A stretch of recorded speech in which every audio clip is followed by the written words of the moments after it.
Hello everyone, Jharkhand face में आपका स्वागत है। झारखंड फेस में हम लोग नया वीडियो लेकर के आए हैं। ये हमारा Jharkhand land related law series का वीडियो में है, जिसमें हम लोग CNT, SPT और कम्प्लीमेंट्री लॉज को CNT लॉज को हम लोग कंप्लीट कर चुके हैं। CNT लॉज से रिलेटेड हम लोग ट्रिक को देखेंगे इस वीडियो में और उससे रिलेटेड MCQ को देखेंगे। कंप्लीटली ट्रिक को कवर कर पाना एक ही वीडियो में पॉसिबल नहीं है, तो हम लोग कोशिश करेंगे MCQ के थ्रू, मतलब प्रीवियस ईयर क्वेश्चन या फिर MCQ के थ्रू क्वेश्चन वाइज हम लोग इसको कोशिश करेंगे इसको कवर करने का। इससे बहुत ज़्यादा क्वेश्चन पूछे जाते हैं JPSC में। लैंड रिलेटेड लॉज से टोटल 24 से 26 मार्क्स के क्वेश्चन पूछे जाते हैं। उसके बाद झारखंड SI का भी एग्जाम आने वाला है। उसके बाद JPSC JSSC JPSC 11th का भी एग्ज़ाम आने वाला है। इसकी भी बहुत जल्दी इसका भी नोटिफिकेशन आ जाएगा। झारखंड में बहुत सारे एग्जाम भी आने वाले हैं। हर एग्जाम में झारखंड लैंड रिलेटेड लॉज और उससे CNT SPT बहुत इंपॉर्टेंट हो जाते हैं। तो चलिए शुरू करते हैं हम आज के क्वेश्चन। जिस किसी ने भी हमारा झारखंड लैंड रिलेटेड लॉज का सीरीज वाला वीडियो नहीं देखा, आप जरूर से ज़रूर देखिए। JPSC या फिर JSSC वालों के लिए तो आपको हम लोग 100% बता सकते हैं। चलिए 100% थोड़ा ज़्यादा ओवर कॉन्फिडेंस वाली बात हो जाएगा, लेकिन हम लोग बोल सकते हैं कि 99 से 98% हमारा क्वेश्चन आप सॉल्व कर पाएंगे हमारे वीडियो को देखने के बाद। कोई भी एग्जाम का कोई भी लेवल का क्वेश्चन हो, चाहे वो वेरी हार्ड क्वेश्चन भी आ जाए, तो आप हमारे वीडियो को देखने के बाद जरूर से जरूर सॉल्व कर पाएंगे। तो चलिए शुरू करते हैं। बिहार, बंगाल और उड़ीसा की दीवानी ब्रिटिश कंपनी को कब मिली? आपको हमने पूरा सीक्वेंस ही बताया था। अगर आप वीडियो देखेंगे तो आपको बहुत आसानी से समझ में आएगा। आपको जैसे बताए थे 1764 बक्सर युद्ध, उसके बाद इनको मिला था। बिहार, बंगाल और उड़ीसा की दीवानी ब्रिटिश कंपनी को मिली थी बक्सर युद्ध के बाद। 1764 में बक्सर का युद्ध हुआ था, उसका 1765 में मिला था। तो ये हमारा 1 का D हो जाएगा। निम्नलिखित में से कहाँ के राजाओं ने अंग्रेज कैप्टन कैम्बेक के आगमन का विरोध किया था? ये सब क्वेश्चन में, ये सब नाम को भी आप याद रखिएगा, किस कौन से कैप्टन का जिक्र हो रहा है, कहाँ अंग्रेज कैप्टन कैम्बेक के आगमन का विरोध किया। आपको सबसे पता है कि सबसे पहले अंग्रेजों का आगमन किधर से हुआ था? सिंहभूम वाले एरिया से हुआ था। तो ये हमारा ऑप्शन, इसका सही ऑप्शन हो जाएगा B, सिंहभूम। राजस्व का भुगतान चतरा के कलेक्टर को कब किया गया था? कुछ क्वेश्चन आपको ऐसे मिलेंगे जो आपको एक्सेप्शन क्वेश्चन मिलेंगे, जिसका जिक्र आप थ्योरेटिकल टाइप में आपको नहीं मिलेगा। बहुत हर बुक आप चाट जाइएगा फिर भी आपको नहीं मिलेगा, इसलिए कुछ कुछ एक्सेप्शन क्वेश्चन आएंगे। तो उस तरह के क्वेश्चंस को आपको साइड में नोट डाउन करके रखना पड़ेगा कि इस तरह के क्वेश्चन को आप हम लोग बोलते हैं फैक्चुअल क्वेश्चन, जिसका कोई लिंक नहीं है। इस फैक्चुअल क्वेश्चन को आपको बाय हार्ट करके रखना पड़ेगा। तो ये उसी तरह का क्वेश्चन है। राजस्व का भुगतान चतरा के कलेक्टर को कब तक किया गया था? इसका सही आंसर हो जाएगा 1799। ये उसी तरह का क्वेश्चन है। सर्वप्रथम भारतीय एजेंट की नियुक्ति जिलों में की गई थी, उसका मुख्यालय कहाँ है? बंगाल के मुर्शिदाबाद में। ये क्वेश्चन भी हमारे लिए इंपॉर्टेंट हो जाता है। राजस्व जिलों की निगरानी हेतु तो किसकी नियुक्ति की जाती है? राजस्व जिलों की निगरानी हेतु तो किसकी नियुक्ति की जाती है? ये अमील की नियुक्ति की जाती है। उसके बाद हमारा जाता है 18 सितंबर 1789 में लिए गए अंतिम संकल्प में कहाँ के राजा को प्रेजेंट फुटिंग शब्द का प्रयोग किया था? ये हमारे लिए इंपॉर्टेंट हो जाता है। ये भी एक फैक्चुअल तरह का क्वेश्चन है। ये टर्म आपको कुछ फैक्चुअल चीज़ें आपको हर बुक में नहीं मिलेंगे, जिसको हम लोग सिर्फ क्वेश्चन के थ्रू से कवर कर सकते हैं। 18 सितंबर 1789 में लिए गए अंतिम संकल्प में कहाँ के राजा के लिए प्रेजेंट फुटिंग शब्द का प्रयोग किया गया है? कहाँ के राजा के लिए प्रेजेंट फुटिंग शब्द का प्रयोग किया गया है? रामगढ़, हजारीबाग, C, पलामू और D, नागपुर। तो इसका हमारा सही आंसर आ जाएगा D, नागपुर। कुछ आपको भी फैक्चुअल क्वेश्चंस मिलेंगे, क्योंकि इस तरह के क्वेश्चन आपको बहुत चीज़ें आपको थियोरेटिकल पार्ट में नहीं बताया गया था। जो थियोरेटिकल पार्ट में नहीं बताया गया था तो आपको याद करके रखना है कि ये फैक्चुअल है, इसका आपको कोई सीक्वेंस नहीं मिलेगा उसके थ्योरी पार्ट को पढ़ते हुए। तो ये भी उसी तरह के क्वेश्चंस में आते हैं। प्रेजेंट फुटिंग शब्द का प्रयोग किसके लिए किया गया था? जैसे हम लोग बोलते हैं सांप आपको ज़्यादातर कहाँ पर डसता है? ट्रिक इसको हम लोग बोलेंगे तो फुट में कौन डसेगा? तो ये नाग सांप ने आपको फुट में डस लिया, तो नागपुर। इस तरह से आप कोई भी ट्रिक लगा सकते हैं। प्रेजेंट फटिंग या प्रेजेंट फुटिंग शब्द का प्रयोग किया गया है। ट्रिक आप कुछ भी लगा सकते हैं। ये एक फैक्चुअल क्वेश्चन है, ये क्वेश्चन फैक्चुअल क्वेश्चन था और ये चतरा वाला क्वेश्चन भी आपके लिए फैक्चुअल क्वेश्चन था, मतलब कुछ स्पेसिफिक है जो आपको हर जगह नहीं मिलेगा। 4 जून 1809 को थाना व्यवस्था लागू कर दी गई थी, जिसका नियंत्रण मजिस्ट्रेट को दिया गया था। कहाँ के मजिस्ट्रेट को दिया गया था, ये इंपॉर्टेंट हमारे लिए, रामगढ़ के मजिस्ट्रेट को दिया गया था। स्थानीय जमींदार एवं जागीरदार भूमि पर किसी प्रकार का कोई हक या दावा नहीं करते हैं। देखिए ये हमारे लिए बहुत ही इंपॉर्टेंट क्वेश्चन है, वेरी इंपॉर्टेंट क्वेश्चन है। स्थानीय जमींदार और जागीरदार किस प्रकार की भूमि पर किसी प्रकार का कोई दावा हक नहीं करते हैं। भूईहर, मुंडारी और खुटकट्टी, ये तीनों प्रकार की भूमि पर स्थानीय जमींदार और जागीरदार भूमि में किसी प्रकार का कोई हक और दावा नहीं करते हैं। आपको भूईहर भूमि के बारे में भी आपको हमने बताया था, भूईहर भूमि किसे कहते हैं। आप हमारा वीडियो जरूर से जरूर देखिए समझने के लिए। खुटकट्टी वीडियो को भी हमने बताया था, मुंडारी वीडियो को भी आपको हमने बताया था। ये आपको समझने के लिए बहुत इंपॉर्टेंट हो जाएगा, आप हमारे सीरीज को जरूर से जरूर देखिएगा। ब्रिटिश शासन, ब्रिटिश सरकार द्वारा भू राजस्व की प्राप्ति के लिए किस अधिनियम का प्रयोग किया गया।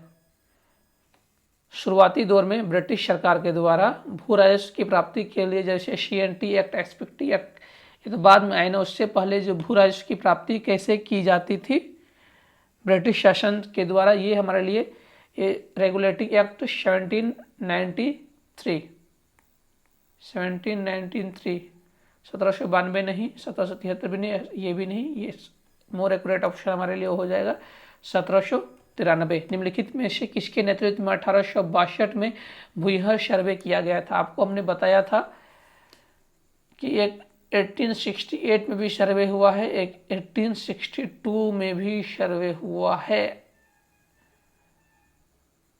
भूईहर सर्वे हुआ 1868 में। आपको हमने लाखन एक हमने बताया था, एक लोकनाथ शाही का भी नाम बताया है, आपको याद है। तो इसमें लोकनाथ शाही नहीं है, लोकनाथ शाही के अलावा और दूसरे किसके द्वारा किया गया है, बाबू राखल दास हल्दर के द्वारा। ये क्वेश्चन हमारे लिए बहुत इंपॉर्टेंट हो जाता है। अगर आप हमारा वीडियो नहीं देखे हैं तो जरूर से जरूर देखिए। आपको हमने उसमें बताया था कि 1869 वाला CNT एक्ट क्यों फेल्योर हुआ था और ये CNT एक्ट 1869 क्यों लाया गया था, उसके लाने के बाद ये फेल क्यों हुआ, फेल होने का कारण क्यों था, वो आपको हमने सारा बता दिया था। प्रशासनिक सुधार की प्रक्रिया के अंतर्गत छोटा नागपुर लैंड और टेनेंट प्रोसीड्योर एक्ट कब लाया गया था। ये एक अलग से एक्ट है, इसको भी आपको साइड में याद रखना पड़ेगा। प्रशासनिक सुधार की प्रक्रिया के अंतर्गत Chota Nagpur land tenant and procedure act कब लाया गया था। ये लाया गया था 1879 में लाया गया था। कुछ एक्ट है फैक्चुअल है जो आपको साइड में याद रखना पड़ेगा। बंगाल टेनेसी एक्ट कब पारित हुआ। बंगाल टेनेसी एक्ट कब पारित हुआ, 1862, 1870, 1885। आपको इसको सीक्वेंस याद आना, पहले छोटा ये जो एक्ट है ये सब आपको साइड में याद रखना पड़ेगा, इससे क्वेश्चन कभी भी पूछा जा सकता है, तो इसको आपको जरूर से जरूर याद रखना है।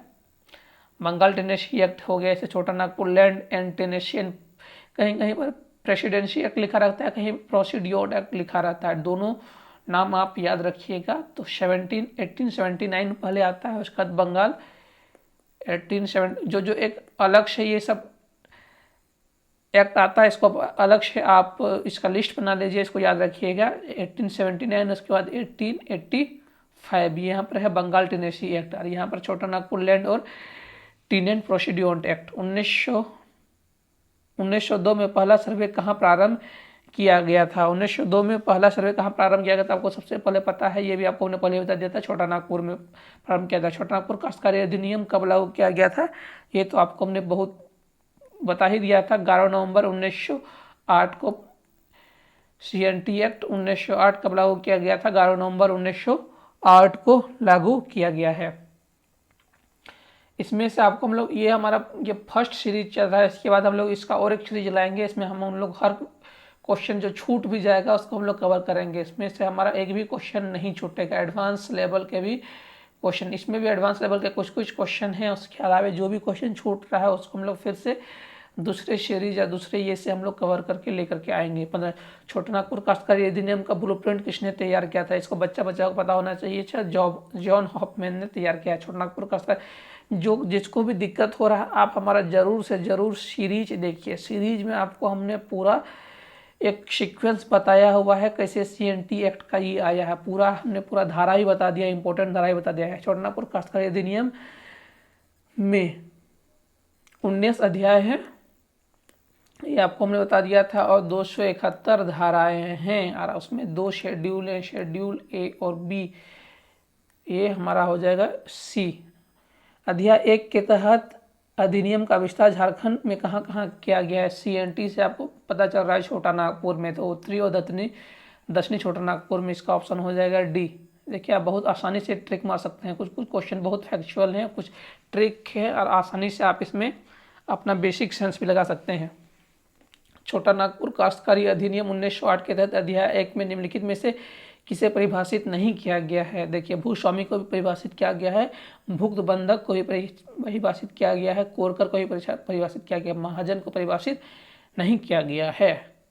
उसके बाद 19 में छोटा नागपुर काश्तकारी अधिनियम 1908 के तहत अस्थायी भूद्रपित का अभिप्राय किससे है? अस्थायी भूद्रपित, अस्थायी भूद्रपित मतलब जिन्होंने मतलब अस्थायी रूप से भू को धारण किया हुआ है। परमानेंट लैंड होल्डर कौन होता है? वंशगत होता है। ये ऑप्शन A हो जाएगा। जिसको भी दिक्कत हो रहा है आप हमारे सीरीज को देखिए, ये बहुत इजी क्वेश्चन है। छोटा नागपुर काश्तकारी अधिनियम 1908 की किस धारा में यह उल्लेख है कि ऐसा व्यक्ति जो अपने जमीन या किसी दूसरे जमीन के खेती कार्य के लिए धारण किया हुआ है एवं उसका लगान चुकाता है, इसकी चर्चा किसमें है? फिर से हम लोग पढ़ते हैं क्वेश्चन को। छोटा नागपुर काश्तकारी अधिनियम 1908 के किस धारा में यह उल्लेख है कि ऐसा व्यक्ति जो अपनी जमीन या किसी दूसरे की जमीन पर खेती कार्य के लिए धारण किया हुआ है, और ये इसमें काश्तकारों की बात हो रही है, काश्तकार की बात हो रही है। तो ये इसकी चर्चा आर्टिकल 5 में है। इसकी चर्चा आर्टिकल 5 में इसकी चर्चा है। काश्तकार नहीं, इसमें भूधारक की चर्चा है आर्टिकल 5 में।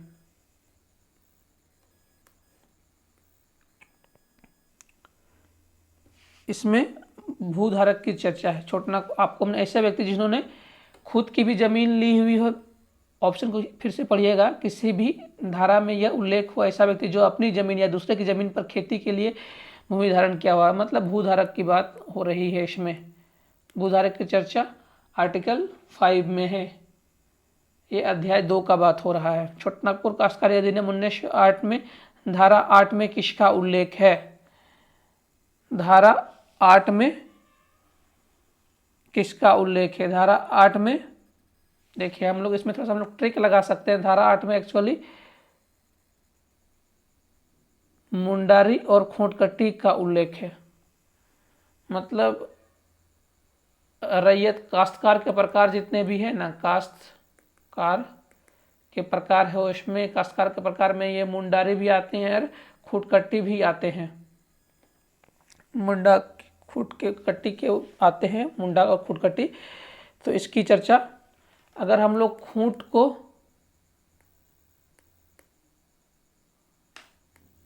मुंडा, तो इसमें ड से हम लोग 8 को हम लोग डेराइव कर सकते हैं, मुंडा या फिर खूंट। इसमें से हम लोग मुंडा से मुंडारी और खूंटकट्टी से हम लोग 8 को हम लोग डेराइव कर सकते हैं। तो धारा 8 में इसकी चर्चा है। तो ये हमारे लिए इम्पोर्टेंट हो जाता है। मुंडारी और खूंटकट्टी जंगल के भूमि को साफ करके बनाई गई अर्जित भूमि सेल्फ, इसका हम लोग आपको हमने बहुत बार जिक्र किया हुआ है। अगर आप हमारा सीरीज को देख रहे हैं तो आपके लिए बहुत आसान हो जाएगा। छोटा नागपुर काश्तकारी अधिनियम 1908 में अध्याय 3 में किसका उल्लेख है? अध्याय 3 में किसका उल्लेख है? भूधारक काश्तकारों के वर्गों का उल्लेख है। भूधारक या काश्तकारों के उल्लेख का तो इसमें आपको हमने बताया था पहले भूधारों का उल्लेख है। छोटा नागपुर काश्तकारी अधिनियम 1908 में धारा 10 में क्या उल्लेख है?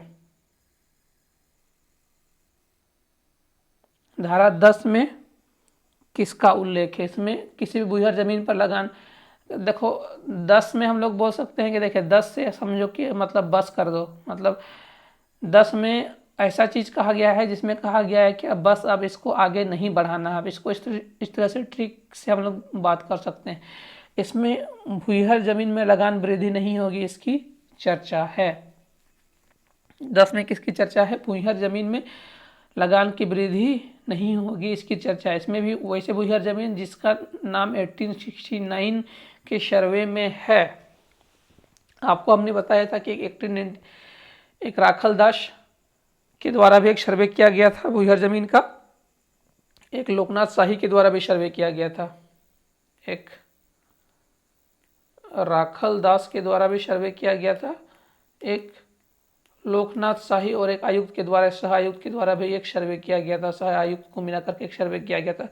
ये सर्वे कब किया गया था? एक 1869 में, जिनका भी नाम है वो लोगों का इसमें धारा 10 के तहत उसमें भूयिहार जमीन में लगान की वृद्धि नहीं की जा सकती है, उसी की चर्चा इसमें है। छोटा नागपुर काश्तकारी अधिनियम 1908 में किस धारा में यह उल्लेख है कि भूस्वामी की जमीन की रजिस्ट्री के इनकार करने पर अंतरिम अतिरिक्त उपबंध के पास आवेदन किया जा सकता है?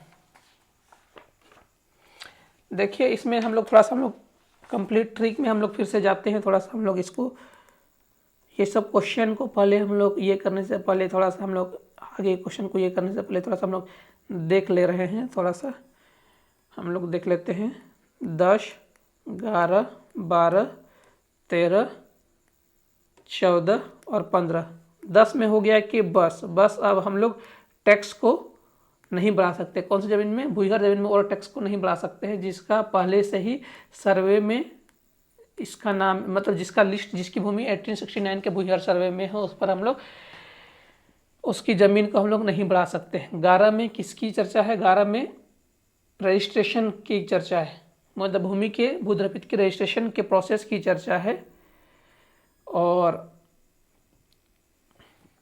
12 में चर्चा है कि अगर रजिस्ट्रेशन करने से कोई इनकार करता है तो इसके लिए हम लोग कहाँ जाएंगे? इसके लिए हम लोग उपायुक्त के पास जाएंगे। ये सब आपको पूरा सीक्वेंस में ये सब आपको याद रखना चाहिए। 10 में बस, 11 में रजिस्ट्रेशन, 12 में रजिस्ट्रेशन से इनकार करने पर कहाँ जाएंगे, इसकी चर्चा है।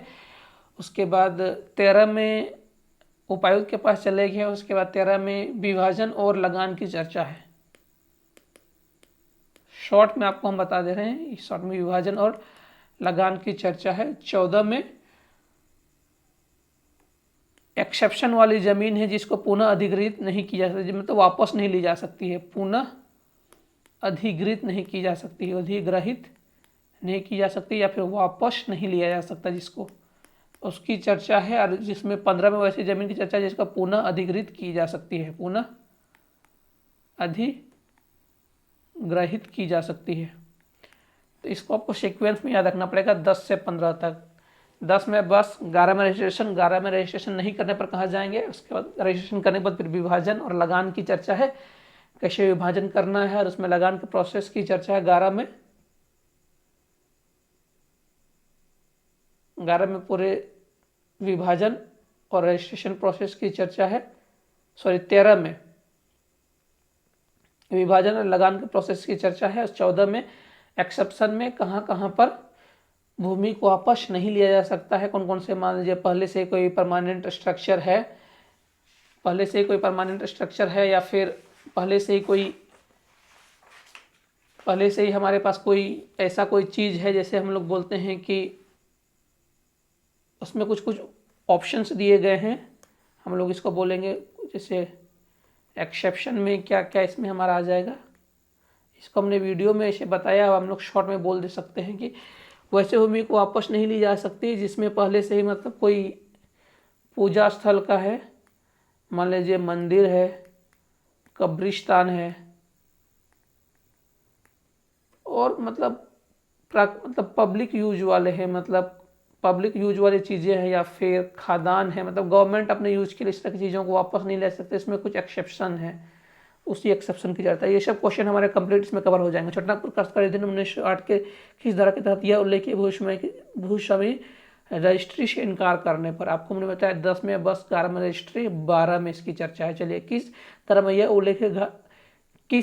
में यह उल्लेख है कि धारा 11 के किसी जमीन में रजिस्ट्री होने पर भी जो भूमि पुनः ग्रहणीय जमीन को वापस लिया जा सकता है। वापस ले जाने वाला जमीन 15 में है और 14 में वैसी जमीन की चर्चा है जिसको वापस नहीं लिया जा सकता। छोटानागपुर काश्तकारी अधिनियम 1908 के किस अध्याय में रैयत शब्द को परिभाषित किया गया है?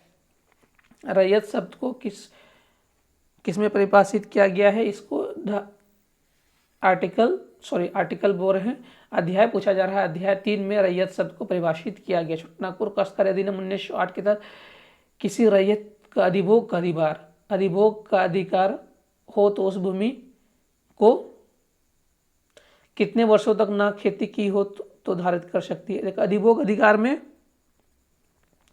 देखिए, एक अधिभोग का अधिकार, एक अनधिभोग का अधिकार, ये सब चीज़ हमने आपको पहले ही कंप्लीट बता दिया है। इसमें टोटल 12 वर्षों तक एक होता है ग्रामीण अधिभोग, हो जाता है कितने वर्षों में? 3 वर्षों में। आपको इसका हमने बताया था।